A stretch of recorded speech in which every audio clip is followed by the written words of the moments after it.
Hello and welcome to Newspeak Podcast. I'm Eamon Berta and I'm joined by Nicholas Ford. Hey guys. Good evening. Good evening to everyone. We've got a lot to cover. I hope everyone's staying at home or trying to socially distance themselves and, trying to get through this quarantine. And it's a bit annoying, but, hopefully it all, ends soon. Anything to add, Nick? Yeah, I don't know. I think, we're lucky in Australia that the number of cases is going down, and we're definitely flattening the curve. I'd hate to be in the US right now. Exactly. Where, it's just getting worse and worse. Yeah. Or the UK. Yeah.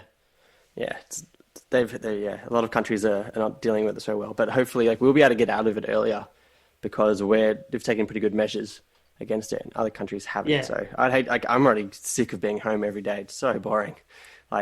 It's not so much boring to do, and there's not much to do. Yeah. But at least we're going to be through it quicker than other countries. And the bad thing, people all the protests in America, they don't get it. Just cop it for a little while and you'll get through it, Exactly. I feel like there's too much speculation and conspiracy and whatever going around that people honestly just need to stick to what the health professionals are saying and stop acting as if they've got a degree in something. Yeah. Specifically to this topic. But anyway, there's a lot going on, a lot to cover. Specifically, we're going to start with the World Health Organization and Donald Trump, who he's cut funding to the World Health Organization. He's made claims that they didn't reveal any information to him early enough. But then there's claims reported by the Washington Post that say that there was a dozen United States experts working at the World Health Organization. Yeah, exactly.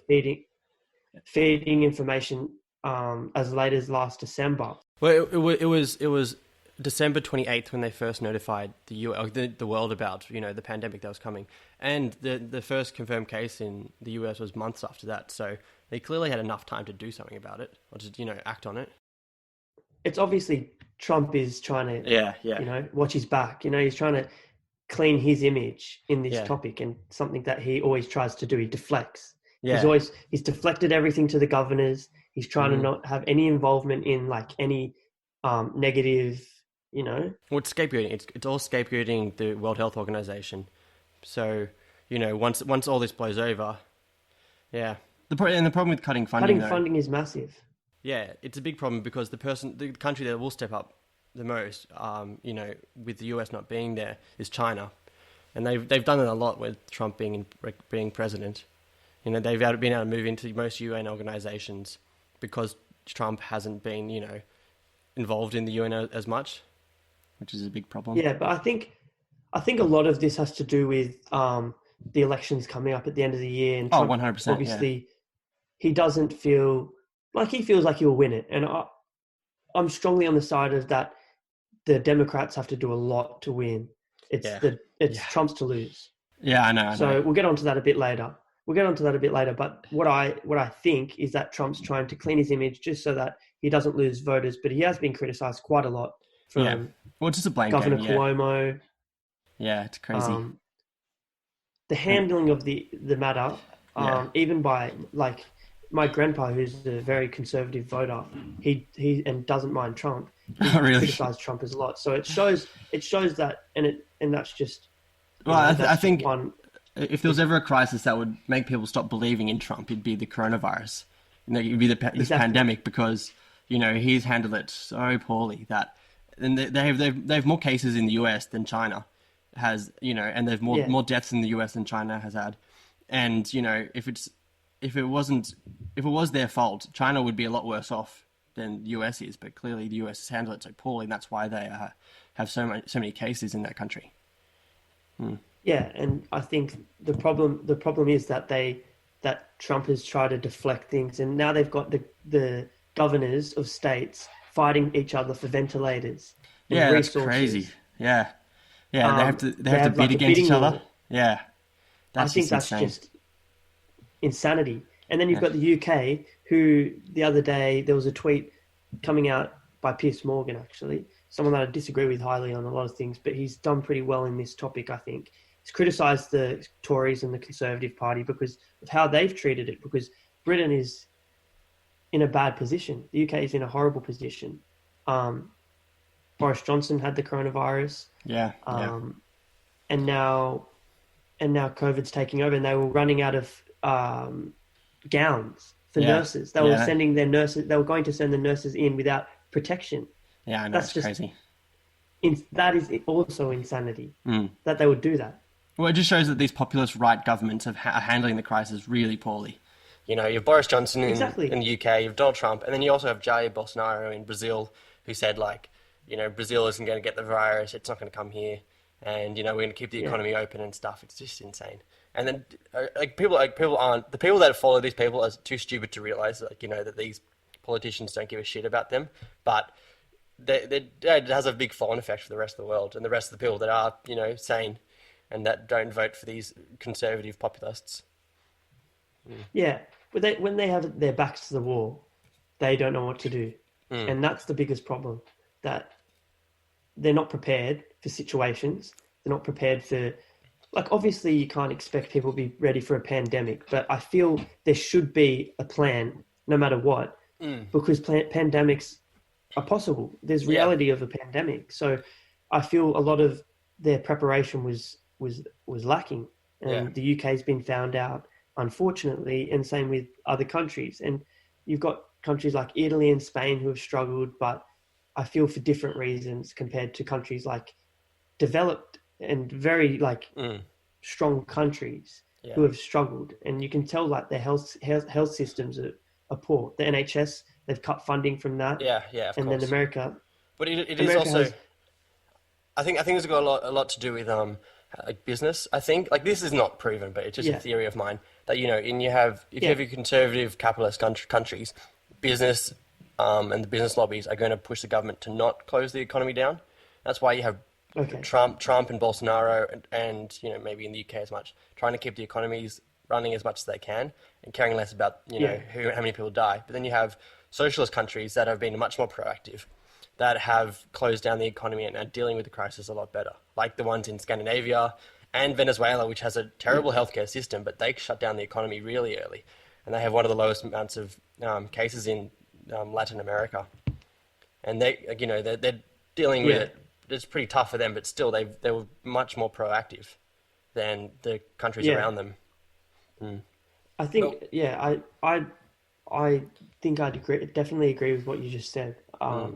Because I think a lot of the rhetoric that Trump has said about shutting things down, like he said, we're going to come back at Easter, we're going to have normality during Easter.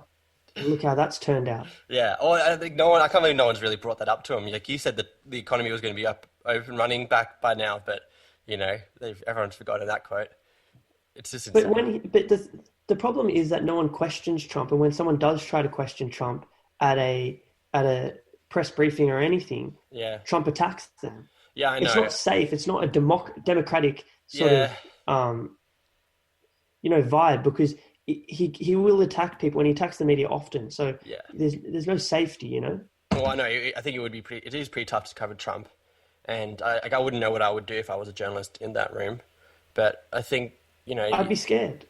Yeah, I think I would. Journalists try too hard to be nice to him, just to try and get something out of him. I think they got to realize that, you know, you're never going to be able to court Trump. He's never going to be on your side. Just you know, stop worrying about all the niceties and just say you're lying. Just shut up. Why did you lie about this? And just keep pulling him up and stuff. Like, they try always, the White House journalists or the press journalists. They always try to either just grandstand there and stand up and say, and have this big speech and to make themselves look like, you know, hashtag the resistance or whatever. Or they try and say nice things about it and, you know, tiptoe around whatever issues there are.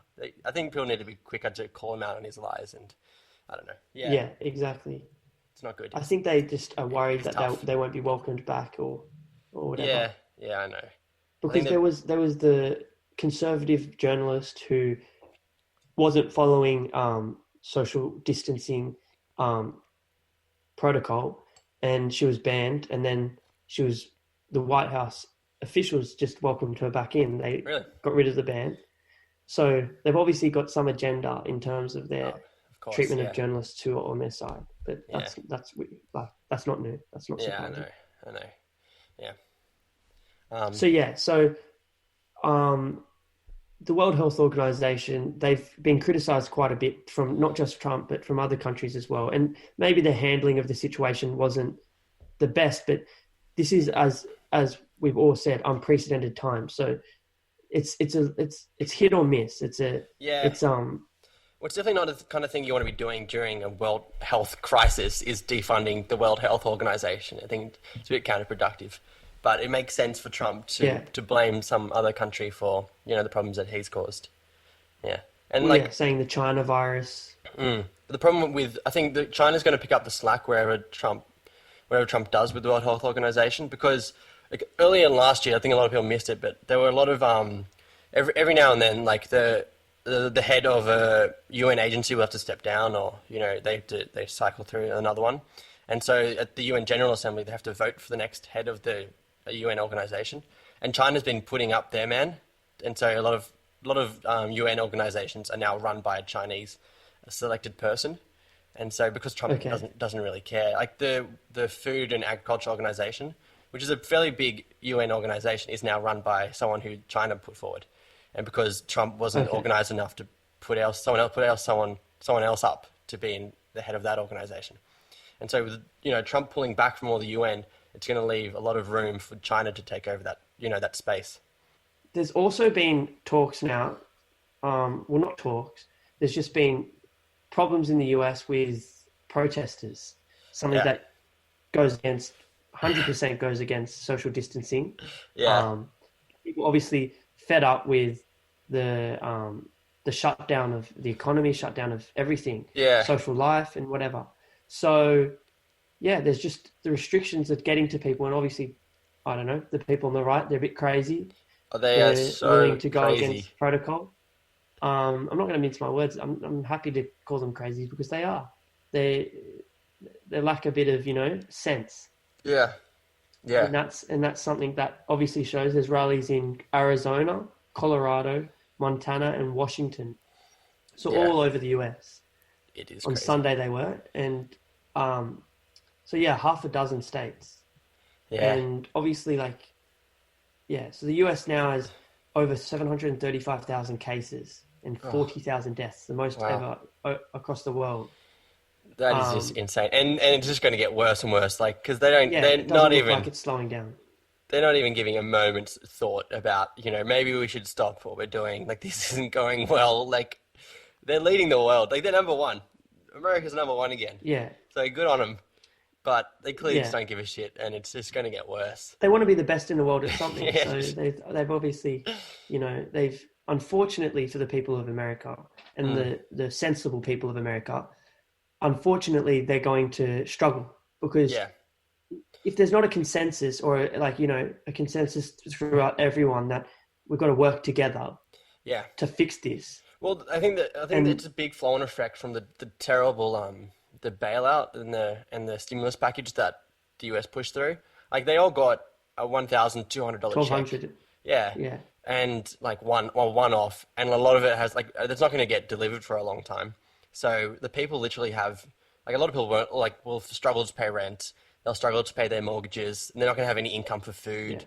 A lot of the business stuff have closed down. But we're in Australia and a lot of other countries, so the government's handed them money so they don't have to struggle through a hard time. Where in the US, they don't know that's a thing. So the only thing they're like, well, we got to open up to work. No, the government's meant to give you should be giving you a handout so you don't have to. But since the government's just too lazy or doesn't care about people dying enough to, help them feed themselves during a pandemic, that's why they think they have to protest so they can work. And really, there is another option. There's a government handout.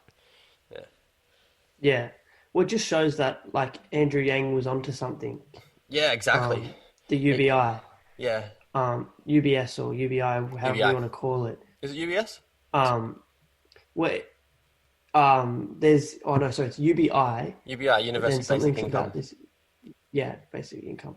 But there's another one called UBS. It's another alternative. But anyway, it just shows that, yeah, Andrew Yang was on